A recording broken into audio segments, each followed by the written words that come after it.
Class 10th के chapter 14 और 15 के महत्वपूर्ण ऑब्जेक्टिव को लेकर के, ठीक है।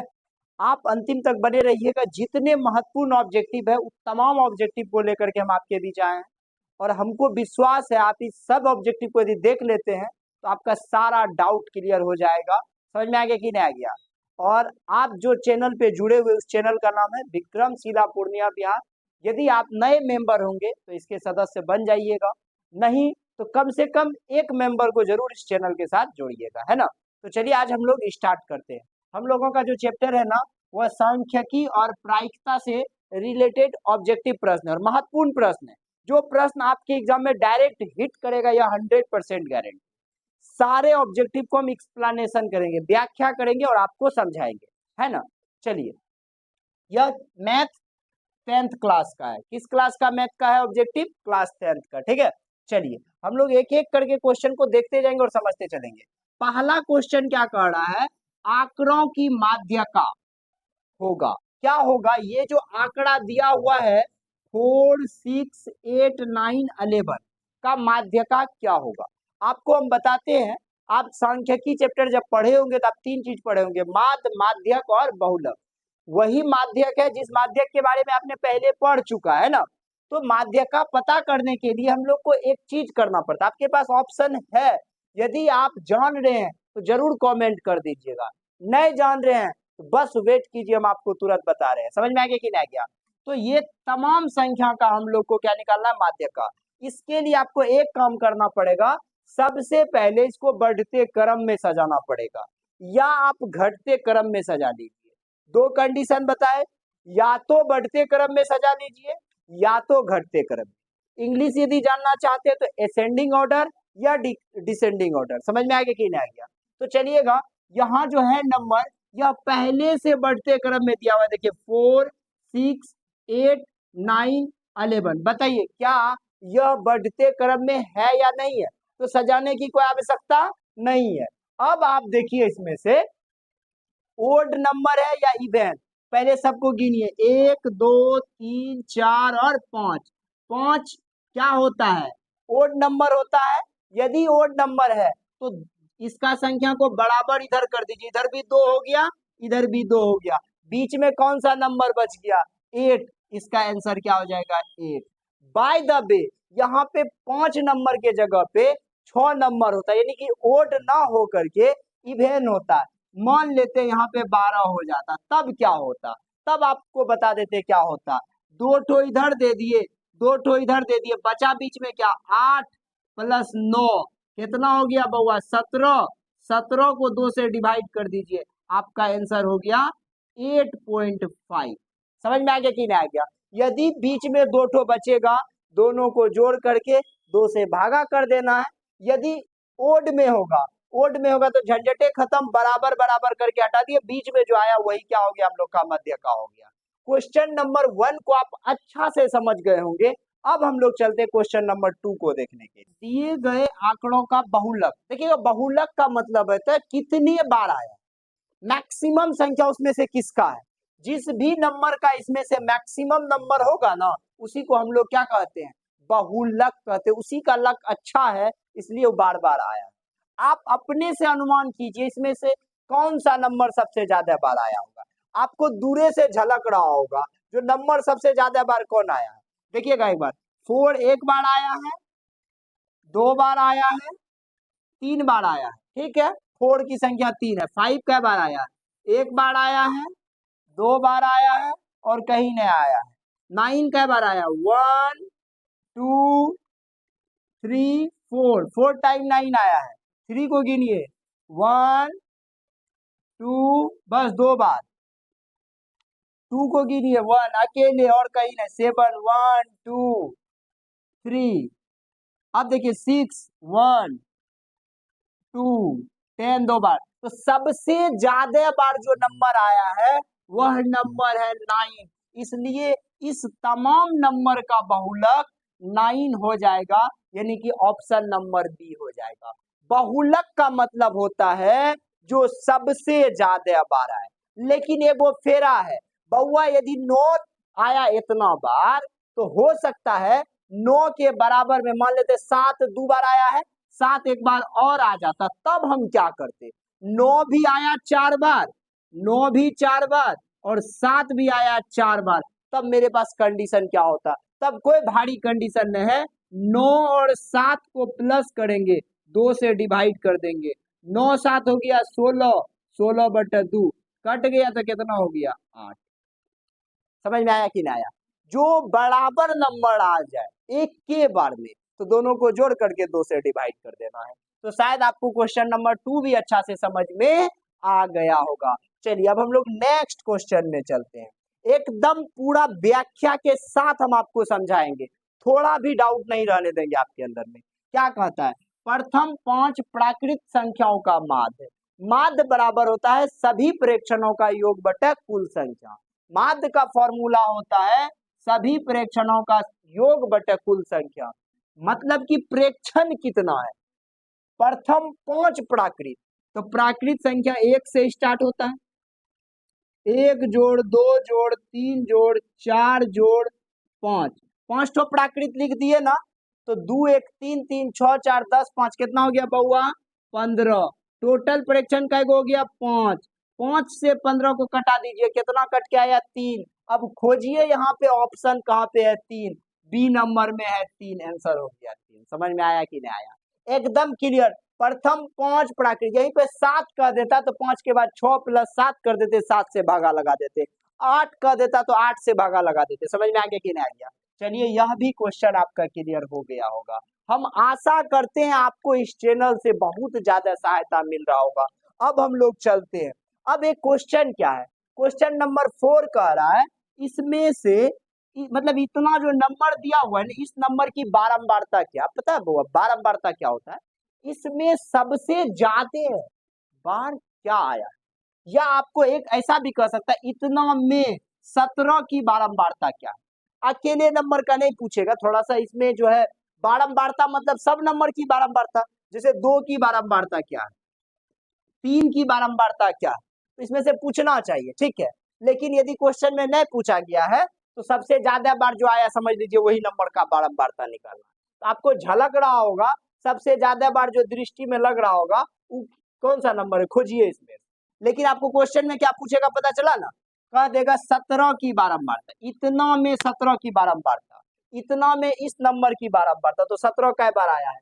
1 बार, 2 बार, 3 बार, 4 बार, 4 बार 17 आया है। तो ऑप्शन में 4 नहीं है, तो थोड़ा सा ही मिस हो गया होगा, तो ऑप्शन में क्या हो जाएगा? 4 हो जाएगा। क्लियर हो गया कि नहीं हो गया? जिस नंबर का बारंबारता, किसी न किसी नंबर का बारंबारता पूछेगा, बात क्लियर हुआ? कोई ना कोई नंबर का बारंबारता पूछेगा। 5 का बारंबारता कै बार 5 आया है? 1 2 3, 3 बार 5 आया, तो ऑप्शन ए नंबर हो जाएगा। कहेगा 15 की बारंबारता, 15 कै बार आया है? 1, और कहीं पे नहीं है, इसकी बारंबारता 1 हो गया। यानी कि जब भी बारंबारता पूछेगा तो वो किसी न किसी नंबर का पूछेगा। बात क्लियर हो गया कि नहीं हो गया? यदि नंबर का नहीं पूछेगा तो फिर जो मैक्सिमम होगा उसको आप छाप सकते हो, ठीक है। चलिए क्वेश्चन नंबर 5वां को देखिए। क्वेश्चन नंबर 5वां क्या कहता है? इतना में, फिर देखिए यहाँ पे थोड़ा सा क्वेश्चन सेम हो गया है। इतना में ए की बारंबारता, ए तो दिया हुआ है ना, तो ये क्वेश्चन को थोड़ा सा छोड़ दीजिए, आप समझ गए होंगे पीछे वाले क्वेश्चन से, ठीक है। चलिए अब अगला को देखते हैं हम लोग क्या कहते हैं। क्वेश्चन नंबर 6 कहता है वर्ग अंतराल 25 और 30 की निम्न सीमा क्या हो? तो जब भी निम्न सीमा पूछेगा तो ये होगी आपका कम वाला निम्न सीमा, और ये ज्यादा ये जो मैक्सिमम वाला जो होता है वो क्या हो जाता है? उच्च सीमा। तो निम्न सीमा क्या हो गया हम लोग का? 25, इसलिए आंसर क्या हो जाएगा? B number. क्लियर हो गया कि नहीं हो गया? निम्न सीमा और उच्च सीमा। क्वेश्चन नंबर 7 पे चलिए। क्वेश्चन नंबर 7 कहता है आंकड़ों के अधिकतम और न्यूनतम मानों के अंतर को क्या कहते हैं? किसी भी आंकड़ा का जो मैक्सिमम वैल्यू होगा और मिनिमम वैल्यू होगा, याद रखिए, जैसे कि आपको कहेगा 2 3 4 7 12 8 15 25, इन आंकड़ों का अधिकतम और न्यूनतम मान का जो अंतर होता है, अधिकतम मान कितना है बउआ? देखो 25, न्यूनतम मान कितना है? 2, 25 में से 2 गया 23, ये जो 23 निकला ना, अधिकतम में से न्यूनतम जो निकला ना, इसी को हम लोग कहते हैं परिसर, इंग्लिश में इसको रेंज कहा जाता है। याद रहेगा कि नहीं रहेगा? अधिकतम मान माइनस न्यूनतम मान बराबर क्या होता है? परिसर। क्या होता है? परिसर। याद रहेगा कि नहीं रहेगा? एकदम क्लियर हो गया ना। तो आंकड़ों के अधिकतम मान और न्यूनतम मानों के अंतर को क्या कहा जाता है, परिसर। एकदम क्लियर हो गया। चलिए अब हम लोग नेक्स्ट क्वेश्चन को देखते हैं। इतना आंकड़ों का परिसर होगा, यानी कि 18, 55, 36, 95, 73, 60, इस सब का क्या होगा, परिसर। अभी आपको तुरंत फॉर्मूला दिए, अधिकतम मान माइनस न्यूनतम मान। इसमें देखिए मैक्सिमम वैल्यू कितना है, तो 95 है। मैक्सिमम वैल्यू कितना है बउआ, 95। मिनिमम वैल्यू देख लीजिए कितना है, तो 18। घटा दीजिए, कितना हो गया, 15 में से 8 गया तो 7, और यहाँ कितना बच गया, बच गया आपको 8, 8 में से 1 गया तो 7। ठीक है कि नहीं, बढ़िया से देख लीजिए। हाँ ठीक है, तो 77, शायद यहाँ पे 70 नजर आ रहा है, इसमें ऑप्शन थोड़ा सा गड़बड़ हो गया, इसको क्या कर दीजिए 77, और आंसर क्या हो जाएगा इसका, डी नंबर। यदि यहाँ पे न है तो आप साइड में 77 को क्या कर दीजिए, लिख दीजिए। परिसर बराबर होता है अधिकतम मान माइनस न्यूनतम मान, यानी मैक्सिमम वैल्यू में से मिनिमम वैल्यू को क्या कर दीजिए, कम कर दीजिए। चलिए क्वेश्चन नंबर 9 को अब हम लोग समझते हैं। कहता है वर्ग माप, वर्ग माप क्या कहता है, वर्ग अंतराल 10 से 20 की माप ज्ञात करें। माप का यानी कि वर्ग माप होता है, यहाँ माप को क्या कहते हैं हम लोग, वर्ग माप या माप भी आप कह सकते हैं। ठीक है, तो जब भी वर्ग माप पूछेगा ना, तब आप इसका फॉर्मूला होता है निचली सीमा, निचली सीमा प्लस ऊपरी वर्ग सीमा, ऊपरी वर्ग सीमा बटे में क्या होता है 2, निचली प्लस ऊपरी। तो निचला कितना है बउआ 10, अब प्लस में कितना हो जाएगा 20, बटे में 2, तो 20 10 कितना हो गया 30, 30 बटे 2 कट गया तो कितना आ जाएगा 15। इसका आंसर क्या हो जाएगा। जब भी आपको माप पूछेगा ना, तो दोनों सीमा को जोड़ करके 2 से भागा लगा देना, जितना आ जाएगा ना वही सीमा निकल जाएगा। तो यही है माप या वर्ग माप निकालने का शानदार ट्रिक। क्लियर हो गया। चलिए अब चलिए लैंग्वेज में आ जाते, बड़ा आसान सवाल। कहता है निश्चित घटना की प्रायिकता क्या होती है। आपको याद रखना पड़ेगा, यदि कोई घटना होगा उसका चांस होता है 100% होगा। जब भी कोई कहेगा ये घटना होगा ही होगा, उस घटना का चांस कितना परसेंट होना चाहिए, 100%। यदि 99% भी होगा तो उसका जो है फिर वह 50-50 वाला कहानी में चले जाएगा। तो 100% चांस कब होगा, ठीक है, जब वह घटना होगा ही होगा। या हमारे पिताजी हैं, इसका चांस 100% है। तो कहता है निश्चित घटना, जिसका चांस होने का 100% चांस है, उसको हम लोग कहते हैं निश्चित घटना। उसका जो प्रायिकता का मैक्सिमम वैल्यू होता है वह होता है 1। निश्चित घटना की प्रायिकता कितना होती है 1, और अनिश्चित घटना की प्रायिकता कितना होता है 0। निश्चित घटना की प्रायिकता 1 और अनिश्चित घटना की प्रायिकता 0। समझ में आ गया कि नहीं आ गया। चलिए अब हम लोग 11 नंबर क्वेश्चन को देखते हैं। कहता है यदि किसी घटना की प्रायिकता Pe से निरूपित होता है, यदि किसी घटना की प्रायिकता Pe से निरूपित होता है, Pe मतलब क्या होता है, हाँ, यानी कि प्रोबेबिलिटी होगा। यदि किसी घटना की प्रायिकता Pe से निरूपित होता है तब क्या होगा ऑप्शन, तब याद रखिएगा क्या होगा, Pe हाँ यानी कि 100% होगा, और एक क्या होता है Pe ना। तो देखिए Pe हाँ कब होगा, तो देख लीजिए क्या 0 होगा, हाँ में क्या होगा 1 होगा, क्या Pe छोटा होगा 1 से, Pe क्या होगा छोटा होगा 1 से। तो अब आपको बता देते एक फॉर्मूला को पढ़िए, Pe हाँ बराबर जो फॉर्मूला होगा 1 माइनस Pe ना होगा, Pe क्या होगा ना होगा। बाय द वे Pe कुछ भी रहे तो 1 से तो छोटा होगा ना, 1 से क्या होगा छोटा होगा, इसलिए इसका टिक क्या मार देना हम लोग को, 1 से छोटा होगा। Pe क्या होगा, हाँ 1 से छोटा होगा, या 1 के बहुत बहुत कहिएगा तो करीब में चल जाएगा। चलिए क्वेश्चन नंबर 12 में देखते हैं। कहता है निम्न में से कौन सी घटना की प्रायिकता नहीं हो सकती है। तो आपको याद रखना है कौन सी घटना की प्रायिकता नहीं, ये 2/2 यदि कट जाएगा तो 1 हो जाएगा, होगा 1/2 को करेंगे तो 0.5 होगा, यह भी प्रायिकता का मान होगा, यह भी प्रायिकता का मान होगा। 0.5 तो प्रायिकता का मान है ही, और 1 से कभी ज्यादा प्रायिकता नहीं होता, इसलिए इसका आंसर क्या हो गया सी नंबर। याद रहेगा ना, यह मान होता है, यह भी प्रायिकता का मान होगा, यह भी होगा, तो ई प्रायिकता का कभी मान नहीं होगा, इसलिए इसका आंसर क्या हो गया सी नंबर। चलते हम लोग नेक्स्ट क्वेश्चन में। अब 13 नंबर क्वेश्चन क्या कहता है, इसको देखिए। कहता है 13 नंबर माध्यक का 3 गुना, माध्यक का 3 गुना यानी 3m, और माध्य का 2 गुना, तो 2x का अंतर मतलब घटा 3m माइनस 2x का अंतर बराबर होता है, आप याद रखिए एक फॉर्मूला होता है MO बराबर होता है 3m माइनस 2x। क्या होता है 3m माइनस 2x। MO बहुलक को कहते हैं, बहुलक बराबर 3 माध्यक माइनस 2 माध्य, बहुलक बराबर होता है 3 माध्यक माइनस 2x। तो याद रहेगा ना क्या हो जाएगा बहुलक, क्या हो जाएगा बहुलक। याद रखिएगा माध्यक का 3 गुना और माध्य का 2 गुना का अंतर जो होता है वो क्या होता है बहुलक होता है। एकदम याद हो गया सबको। चलिए अब नेक्स्ट क्वेश्चन में चलते हैं। कहता है निम्नलिखित में कौन सा केंद्रीय प्रवृत्ति का माप नहीं है। आप याद रखिएगा केंद्रीय प्रवृत्ति के 3 माप है, माध्य माध्यक और बहुलक, माध्य माध्यक और बहुलक। तो कौन नहीं होगा, तो मानक विचलन जो है ये क्या हो जाएगा केंद्रीय प्रवृत्ति का माप नहीं होगा। क्लियर हो गया, इसका आंसर क्या हो गया डी नंबर। केंद्रीय प्रवृत्ति का माप केंद्रीय प्रवृत्ति की माप कौन नहीं होगा, तो मानक विचलन। क्लियर हो गया। चलिए अब नेक्स्ट क्वेश्चन चलते हैं। ये बोला तो आप लोग को पहले भी हम क्लियर करा दिए, बहुलक क्या होगा जो इसमें सबसे ज्यादा बार आएगा। इसका जवाब आप लोग जरूर कमेंट बॉक्स में दे दीजिएगा, हम छोड़ देते हैं। जिसका संख्या सबसे ज्यादा होगा वो बहुलक हो जाएगा। क्लियर, छोड़ दे, हम आप लोगों पे विश्वास करते, आशा करते, आप लोग जरूर कमेंट कीजिएगा इसका आंसर, है ना, हम छोड़ देते हैं। चलिए 15 के बाद हम 16 में चलते हैं। क्वेश्चन क्या कह रहा है हम लोगों के पास, प्रथम 7 प्राकृत संख्याओं का माध्य, प्रथम 7 प्राकृत संख्याओं का माध्य क्या होगा। तो अभी आपको हम पहले बताए प्राकृत संख्या होता है 1 2 3 4 5 6 7, 7 हो गया, नीचे में 7 लगा दीजिए, सबको जोड़ दीजिए, 2 1 3 3 6 4 10 5 15 6 21 7 28 बटे 7 कटा दिए तो कितना हो गया 4।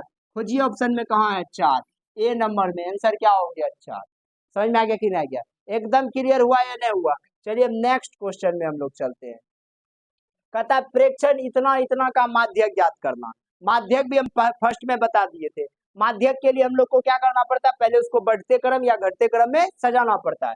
सजा लेते हैं, पहले छोटा सबसे पहले क्या देखिए 7 है, उससे भी छोटा 6 है ना, देखिए 6 फिर 7 फिर 8, उससे भी छोटा कुछ है, देखिए 6 7 8 फिर क्या हो गया आपको 12, फिर क्या हो गया 13, फिर क्या हो गया 14, फिर क्या हो गया 15, यही है ना 12 13 14 और 15 6 7 8, यही है हम लोग का सीरीज। अब गिनिए कैट होगा 1 2 3 4 5 6 7, फिर विषम आ गया, फिर क्या आ गया विषम, तो 3 इधर कर दो ना, 3 इधर कर दो, बीच में क्या आ गया 12, खोजो आंसर में कहाँ है 12, डी नंबर में, खटाक से मारो डी नंबर। कहीं कोई दिक्कत है, एक को जरा सा आपको दिक्कत है। चलिए अब नेक्स्ट क्वेश्चन में चलते हैं, चले ना।